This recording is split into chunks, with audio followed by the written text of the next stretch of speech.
Hey everyone, welcome back to the channel. In today's video, I'm going to show you how to fix the Roblox game client when it's not responding. This is a pretty common issue, but don't worry, there are a couple of simple methods that can help solve it. Let's get straight into it.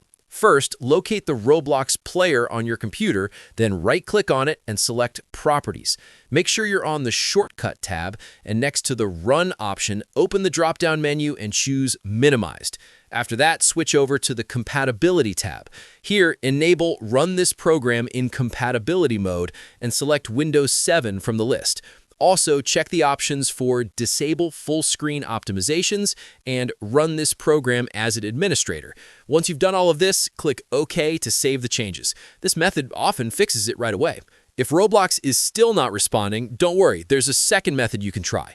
Go to the Windows search bar, type Settings, and open it. From there, navigate to Apps, then click on Installed Apps. Scroll down or search for Roblox, click the three dots on the right side, and select Advanced Options.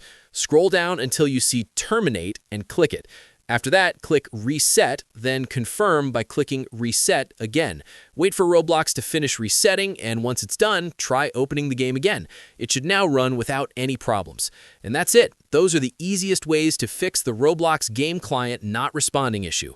If this video helped you out, make sure to leave a like and consider subscribing for more helpful tutorials. Thanks for watching, and I'll see you in the next one.